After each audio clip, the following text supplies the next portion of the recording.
Hello mga ka-dears in Canada, isang magandang umaga sa inyo. Magmula dito sa amin sa Calgary, Alberta.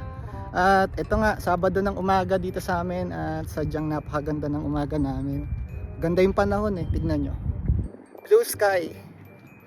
So kaya nga nainganyo tayo magpunta dito sa park na malapit sa bahay. At mag-exercise muna tayo.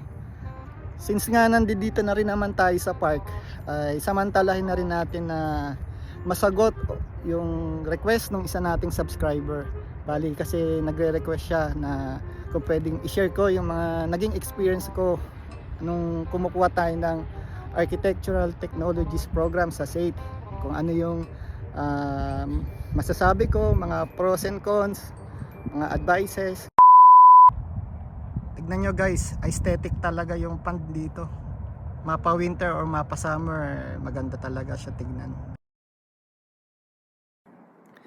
Nag-umpisa yung pagiging international student natin dito sa Canada way back January of 2019. Bali, pumasok tayo winter intake. At yung school nga pala na pinag-aralan natin or yung pinasukan natin is sa SAIT or Southern Alberta Institute of Technology. Siyempre yung program na kinuha natin is yung 2 years diploma in Architectural Technologies. So sa program ko na yon, bali 2 term lang lagi Either yung regular term nila na nasa fall intake which is nag-start ng September at yung winter intake lang na nag-start nga ng January. So bali kasi blessing in disguise yung nangyari sa akin kung bakit ako napasok ng winter intake. Na refuse kasi ko nung nag-apply ako nung student visa. Dapat kung na-approve yon September intake or September 2018 ako magi-start. Kaya nga lang na-refuse ako. Kaya nung na-reapply ako, na-approvehan siya November of 2018 na. So yung pinakamaagang pasok ko na magagawa is yung January of 2019. So blessing in disguise siya kasi nga yung nature ko pa naman, ayoko na-break yung momentum ko or gusto ko pagka nagawa ko yung isang bagay, gusto ko na siyang tapusin dire-diretso. Pagka naputol kasi yon, parang hirap nang bumalik at ang hirap nang balik yung rhythm mo. Kaya ayun, tsaka dito pa naman kasi kapag ka nag-summer break, 3 to 4 months, especially tayo mga international student, aminin man natin, matagal-tagal na yung panahon na graduate tayo. Iba dyan, dekada na o higit pa. Tapos mag-aaral ka uli. Pagka naibalik mo na yon, momentum mo na yon, mabibreak na naman dahil may summer break, may mga iba't ibang break. So parang ang hirap na namang mag-adjust. So yun nga, buti na lang at sa SAIT nag-o-offer sila ng winter intake para sa program na kinuha ko. Fast forward, dumating yung first day of school namin. At syempre, parang nasa Pilipinas lang. Yung feeling mo, mixed emotion, nandun yung kaba, nervyos, excitement. Syempre, international student ka na. Medyo matagal na rin yung panahon na lumipas simula nung nakaranas ka ng school settings tapos babalik ka uli ngayon. Kaya kakaiba yung feelings. Hanggang sa makarating na nga tayo dun sa section natin. Dun nga pala sa program na kinuha ko, meron kaming 4 na sections. Nahati kami sa 4. 2 pang umaga which is yun nga, isa dun yung section ko. Tapos 2 sa panghapon. Sa section ko nga wala akong nakitang Pilipino na international student maliban sa sarili ko. Pero dun sa kasabay kong section, merong isa Pilipino galing siyang Saudi Arabia. So draftsman din siya ron or detailer. Tapos nung lumipas pa yung mga ilang araw, na-meet naman namin yung mga panghapon, 2 Pilipina, mga galing naman ng Singapore. And then mga architect sila sa Pilipinas o dyan sa Pilipinas. Konti lang kaming Filipina international student nung intake na yon, yung winter intake, 4 lang kami. 2 kami sa pang-umaga, 2 sa panghapon. Hanggang sa umabot nga yung natapos namin yung first semester, second semester, at naihalo kami dun sa September intake, yung nauna sa amin. Kasi ganun yun magme-merge yun sa gitna. Bali, magiging kaklase ng September intake, yung January intake para the next year, sabay-sabay gagraduate. So may na-meet pa akong mga ilang international student din na Pilipino yan, mga 3 ata or 4 din. Mga ex OFW, mga nagtrabaho din sa Middle East. So usapang academics naman, Hindi ko naman siya sinasabing madali. Hindi ko rin naman masabi na mahirap. Pero para sa isang tao na graduate na ng architecture or nakakuha na ng course ng architecture at tapos meron pang experience sa construction, madali na lang yung mga subjects na nakapaloob sa architectural technology na program. Yun nga, 4 lang naman kasi yung yung course. Yung course nga pala, by the way, sa Pilipinas, tawag sa atin the subjects. So 4 lang meron kami dito. Yung research and design, ang equivalent nga nun is yung design 1 to 10 sa atin. Tapos science and system, yun yung building technology sa atin sa Pilipinas. Yun yung mga plumbing, electrical, mga estimates, mga ganon. Tapos technology, ang equivalent naman sa atin noon sa Pilipinas is yung mga Revit, mga AutoCAD, tapos mga 3D softwares like SketchUp, 3D Max. So yun yung mga tinuturo doon. Tapos merong documentation and regulations na subject dito. Na equivalent naman sa Pilipinas sa subjects natin is yung mga National Building Code, Plumbing Code, Electrical Code. So mostly more on bylaws or related sa law. Tapos sa 4 na yun, may madadagdag lang naman na isang minor subjects, which is yun nga, first semester namin naalala ko technical writing. Second semester parang fundamental ng mathematics. Third semester statistics. Tapos yun, syempre pag ito na yung madugo, pagka fourth semester mo dito, guys, sa Pilipinas, meron tayong thesis. Dito ang tawag capstones. So sa capstone, meron ka rin choices that time. Ako nag-individual kasi ako noon Pero ang choice mo yun nga, individual or groups. So sa akin, individual yung pinili ko kasi nagpa-part-time job ako noon. Wala akong oras para, alam mo yun, makigrupo pa. Kasi syempre, kailangan mo rin i-consider yung time ng mga kagroup mo. Kailangan sabay-sabay o sama-sama kayong gumawa ng capstone. Gusto ko kasi, hawak ko yung oras ko. Kaya, ayun, nag-individual ako.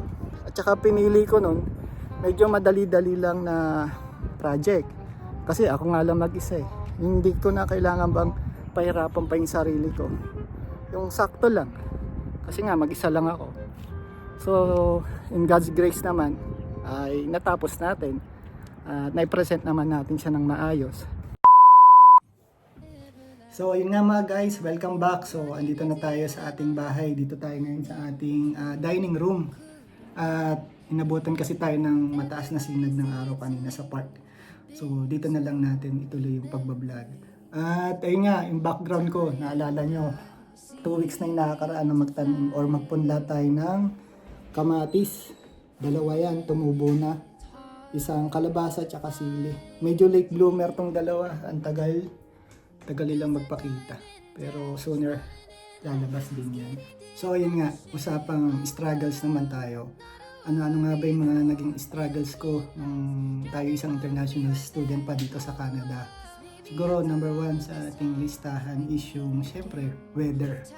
So medyo nakaka-deceive yung weather dito sa Canada. Ako kasi dumating ako winter intake. Kasagsagan ng snow yon January 2019. Tapos yun, malakas talaga yung snow. Siguro 1 week ko lang siya na-enjoy kasi nga syempre sa bansang pinanggalingan natin, either Pilipinas man yan or sa Middle East, wala naman kaming snow doon. So pagdating dito, sobrang natuwa ako sa kanya. Puting-puti yung paligid mo. Then after 1 week, medyo nahihirapan na akong mag-commute. Tapos mga ilang beses akong nadulas habang naglalakad. Parang nag-umpisa na mainis or visit ako sa snow. Kasi nga, yun yung nagpahirap sa akin sa pagpasok ko sa araw-araw.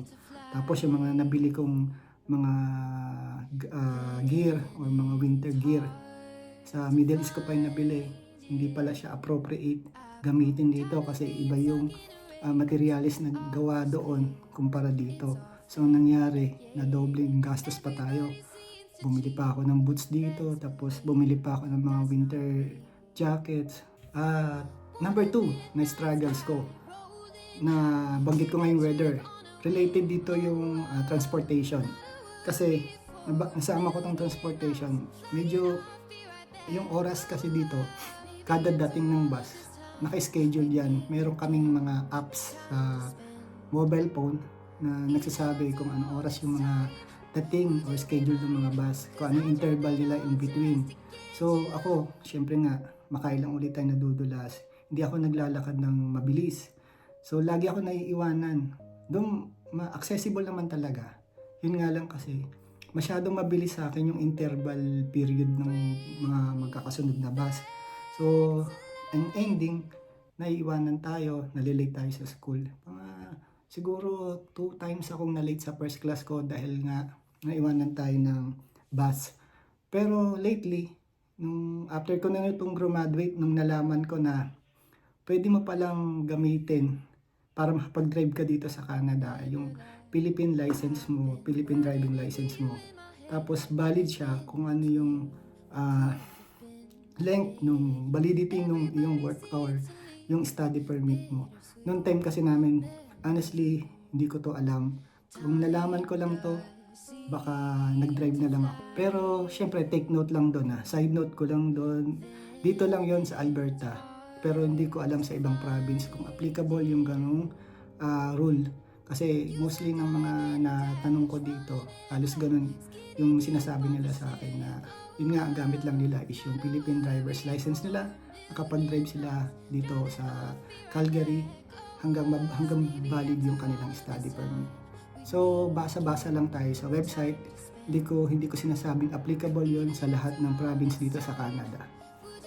Number 3 na struggles or naging struggle ko is yung paghahanap ko ng job, part-time job nung isang international student. Kasi nga since dumating ako dito, winter intake, kasagsagan ng snow. So medyo nung time na yon, medyo down yung ibang mga business. Usually lang naman kasi pwede mong applyan as part-time job is yung mga food, fast food, mga nasa food industry, restaurant, Tim Hortons, Wendy's. So yung mga ganong klase pa lang na part-time job yung pwede mong pasukin as international student. Pwede ka rin naman sa mga nasa loob ng campus, mga bookstore, mga ganon. Pero syempre, di ba, in real world, bibihira lang nakakapasok sa on-campus job. So, doon tayo sa labas. So, yun nga, ang ina-anticipate nating work, mapagtrabaho tayo sa mga fast food. So, that time, medyo mahirap. Dami mong kakompetensya. Hindi lang naman ako yung international student dito sa Alberta o dito sa Calgary. Siyempre, marami ding iba. Hanggang sa may tumulong sa ating kaibigan natin na na-refer niya tayo dun sa kilala niya at nagkaroon nga tayo ng part-time job. Pero kung hindi dahil sa kanya, syempre, baka mahirapan tayo or baka matagalan bago tayo makahanap ng part-time job that time. Struggle number 4. Meron isa akong subject sa academics na hindi to naituro sa atin sa Pilipinas dun sa architectural subjects natin. Ito yung science and system kasi magko-compute ka dito kasi sa Canada. Kino-compute nila yung mga RSI values ng mga materyales na ikinakabit natin or idinidesign natin sa isang bahay. Tapos sa isang bahay dito, may mga iba't ibang assemblies yan. May mga wall assemblies, may roof assemblies, floor assemblies. So bawat assemblies may kanya-kanyang mga materyales na kailangan mong i-calculate yung RSI values. So yun, yung mga energy efficiency nun ay kailangan mong alamin para ma-design mo siya ng tama. So doon ako medyo nag-struggle nung umpisa. Siguro first hanggang second semester medyo nahirapan ako. Pero nakapag-adjust din naman kasi nga may mga libro naman, may mga guide naman, meron naman tayong mga instructor na mababait at tinuruan nila tayo kung paano i-compute. Bukod sa klase, pero tinuturuan nila ako na yung out of class, yung parang meron silang spare time, Pinapupunta niya ako sa faculty, tapos doon niya ako tuturuan. So, malaking bagay yon at na-adjust ko yung sarili ko para maintindihan yung ganong subject.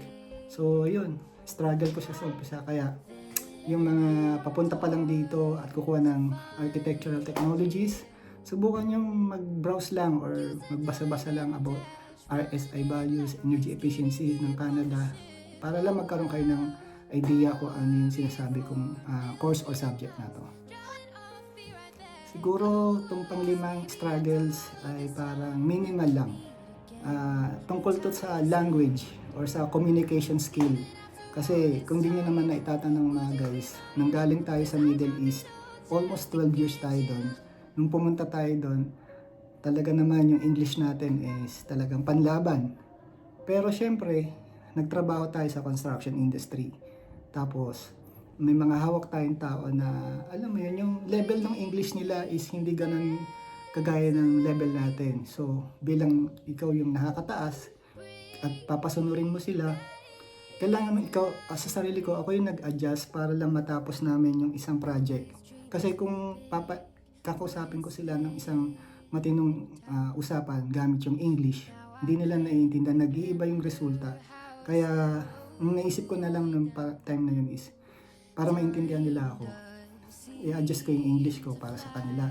So, in 12 years, ganun lang yung routine. Paikot-ikot, paulit-ulit. Hanggang hindi ko naman kasi inakala o in-anticipate noon mga time na yun na mapupunta tayo dito sa Canada at nagiging international student tayo. So, ayun nga, nangyari, medyo na out of line yung ating English. Kaya pagdating dito, siguro 2 weeks akong nag-adjust para maibalik ko yung matinong grammar, yung tamang English, pagko-communicate. Yun, naging struggle ko siya in the beginning. So, doon naman tayo sa ano yung naging advantage sa akin ng pagkuha ng architectural technologies as my program of choice. Siyempre nga, di ba, naging malaking factor sa akin yung pagiging architect sa Pilipinas at pagiging architect din as my profession sa Middle East. Yun yung naging trabaho natin na gamit natin yung experience natin sa building construction dito. Kaya madali natin or naging magaan sa atin mag-aral or matapos yung program natin ng smooth lang, walang ganong stress. Baga, lahat naging madali, step by step, semester by semester, okay siya. Kasi, yun nga, yung mga subjects kasi ng architectural technologies, gaya nga na nabanggit ko kanina, ay halos pares na parehas kung ano yung subject natin ng architecture sa Pilipinas. So, though medyo nung time na nag-aaral tayo, medyo sa part ko, medyo nahihiya ako kasi syempre parang sa klase, sa buong klase, ako lang yung medyo may edad, halos sa karamihan sa kanila, mga bata pa. Pero alam niyo yung advantage na meron tayong alam sa ganong mga courses o sa subject, napakalaking bagay. Parang nung time na yon, syempre mga bata yung klase natin, mga classmate natin. So, pag hindi nila naiintindihan yung lecture o yung turo ng ating instructor o ng ating professor, lumalapit sila sa akin o kahit doon sa isang kaibigan natin na international student din sa kabilang section. Ganun din siya, yung mga bata na classmate niya, nagtatanong din sa kanya, nagtuturo, nagpapaturo, especially sa mga mga software. Yan. May siyempre mga bago sa kanilang yun yung mga Revit, mga AutoCAD, ngayon lang nila nahawakan yun. So kami nagiging pangalawang instructor nila kami ng time na yun. Yung mga hindi sila maintindihan, kami nagpapaliwanag. Ganun din, hindi lang din sa mga software, sa mga subject din gaya ng mga design. Kasi ganun din naman yung design, di ba? Saan ba natin kinukuha yung mga standards ng design natin nung nag-aaral tayo ng design 1 to 10, halos sa time saver din. Time saver, halos mostly western yung sinusunod na mga sukat doon. So gantong-ganto rin dito, walang pinagkaiba. Yung standard ng time saver, yun din ang gamit dito. So madali naming maipaintindi doon sa mga klase namin bata kapag hindi nila na-gets yung tinuturo ng instructor. So yun nga, sa madaling salita, naging isa rin kaming instrumento para makatulong doon sa mga kaklase namin mga bata, especially doon sa mga Filipino-Canadian na mga bata na dito lumaki, dito nakapag-aral ng ganyang program. So madali nilang naintindihan yung basics ng pagdi-design, yung paggamit ng mga software. So nakakataba lang din ng puso. Akala namin doon na lang natatapos yung pagiging international student namin. Hanggang sa ngayon nga, nakikilala pa rin nila kami, kung saan kami makikita. Tawag nga sa amin minsan, sir, ganun.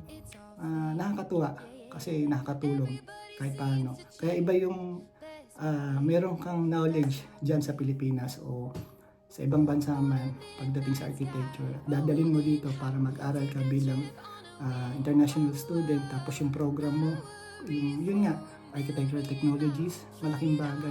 Huwag tayong magdamot na i-share yun sa mga kapwa natin kasi para sa akin lang, nakakataba ng puso kapag nakikita mo silang pumapasa tapos ikaw yung isa sa naging instrumento para matuto sila. Sobrang saya lang. Parang doon pa lang parang paid off na yung pagpupuyat mo, pagsasakripisyo mo sa pag-aaral. Yun, gusto ko pang i-add dun sa advantages ng architectural technologies as your program of choice is yung job availability. Sobrang dami ng trabaho sa larangan ng construction na nangangailangan ng technologies or architectural technologies. At yun, isa na rin ako sa pinalad. Kahit pandemic ng panahon na yon, nung graduate tayo, nakakuha pa rin tayo ng trabaho. Hindi man naging designer agad-agad or naging technologies agad-agad, pero alam mo yon, yung graduate ka sa school na may architectural technologies diploma, napakalaking bagay yon. Yun yung naging pang-tapat ko dun sa may mga Canadian experience. Kasi yung namin naman sa akin, yung nag-interview sa akin, hinire ka namin kasi graduate ka ng technologies, architectural technologies, wala kang Canadian experience, pero at least alam mo na yung basic ng sistema dito sa Canada. So parang nabigyan tayo ng chance. Natapatan natin yung may Canadian experience dito. So yun nga, maraming trabaho. Hindi ka lang naman pag sinabing architectural technologies, yun lang yung scope ng trabaho mo. Pwede kang mag-apply as draftsman, pwede kang mag-apply as designer, basta related sa building construction, pwedeng pasukin as your tag dito, profession or kung saan ka pwede magsimula. And then, ito na yung pinaka-exciting part, life after graduation. So, dito maraming nangyari sa buhay namin. Naging parang sobrang bilis ng mga pangyayari. Unang-una, syempre, nagkaroon na tayo ng trabaho. Yung trabaho natin na yon, kumuha tayo ng 6 months experience at ginamit natin sa pag-a-apply ng provincial nomination. At sa awa naman ng Diyos, nabigyan din tayo ng nomination. At sumunod nga nun ay dumating naman yung TR to PR na pathway. Ito yung famous to kasi syempre maraming na PR dito. Yung mga international graduates, mga skilled worker, mga health workers. So 3 stream yon. So doon tayo, nag-apply din tayo doon as international graduate. At yun nga yung naging dahilan kung bakit tayo naging permanent resident na dito sa Canada. So 1 year din yata kami nag-antay nun. Tapos nun, nagdire-diretso na hanggang sa, eto nga, recently nakabili na rin tayo ng sarili nating bahay dito sa Canada. Na-span nga ng 5 years, sobrang dami nangyari. Nakagraduate ako ng architectural technologies in less than 2 years. Kapag trabaho tayo sa maayos or magandang company, naging permanent resident tayo. Less time dun sa ina-anticipate ko. Tapos, ito nga, yung huling-huling blessing na natanggap natin is itong bahay na tinitira natin ngayon. So, naging worth it lahat ng pagsasakripisyo natin from the start. Yung mga naipon namin na pera nung nagtatrabaho kami sa Middle East at isinugal namin dito para magkaroon ng magandang future dito sa Canada is naging worth it. At ito nga, nabigyan tayo ng magagandang blessings. At ayun, patuloy nating ini-enjoy yung ating pinaghirapan. Totally paid off naman siya. At hindi ako nagsisi dun sa part na nag-apply ako as an international student that time. Kasi syempre kung magla-landed immigrant kami dito, parang siguro kagaya rin kami ng iba na syempre struggle ka maghanap ng ibang trabaho. Kumbaga, din kasi pumapasok yung halimbawa may naririnig akong teacher sa Pilipinas, dumating dito as an immigrant at hindi agad-agad nakapasok as teacher kasi nga syempre hinahanap din kasi dito kahit paano sa Canada yung certificate, diploma, yung mga ganun na nag-aral ka dito, no?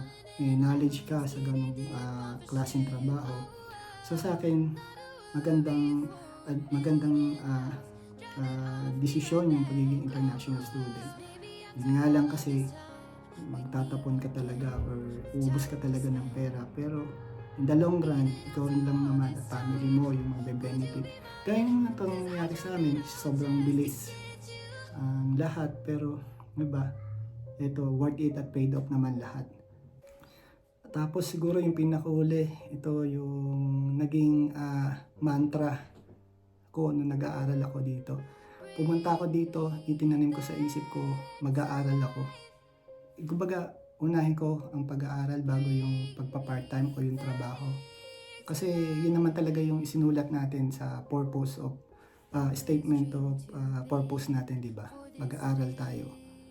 Mayroon kasi akong mga nababasa sa mga Facebook group at napapanood sa mga Facebook Reels. Ang ginagawa talaga nila, parang ginagawa na lang nilang entry point yung pagiging international student at nagpo-focus sila para lang mag full-time job. Especially ngayon, laging na-extend yung number of hours ng pagtatrabaho ng isang international student hanggang na-extend. Yun, hanggang doon na lang sila nag-focus sa pagtatrabaho. Nalimutan na nila yung purpose ng pagpunta nila dito. Yun nga yung pagiging international student. So, yun, doon muna tayo mag-focus sa pag-aaral. Second na lang yung pagtatrabaho. Kasi kaya nga tayo may OWP, siya yung bahala na mag-full-time job tayo. Kumbaga, support lang nila tayo. O kung magpa-part-time job ka man, parang pandagdag na lang yon. Pero, tandaan nyo, sa inyo nakasalala yung magiging status nyo dito sa Canada in the future. So, mahalaga pa rin na matapos natin yung program natin at doon tayo mag-focus. Kasi sa SAFE dati, naalala ko, nung time namin tumatawag yung immigration sa councils, doon sa parang international council. Tinatanong bawat isang international student kung ito bang si Joriel Ramos, ano bang enrollment nito, full-time student ba to, part-time, bla bla bla.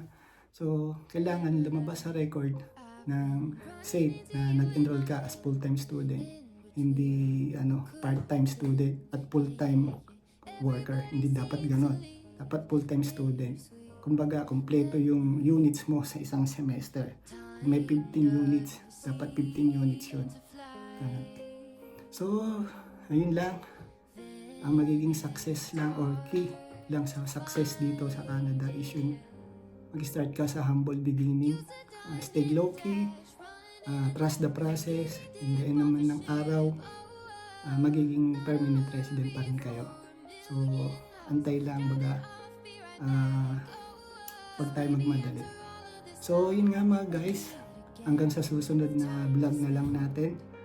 Siyempre, huwag niyong kakalimutan sa mga bago dyan sa ating channel ay mag-subscribe tayo at i-hit natin yung notification bell para naman pagka meron tayong bagong upload, madali kayo ma-notify ni YouTube.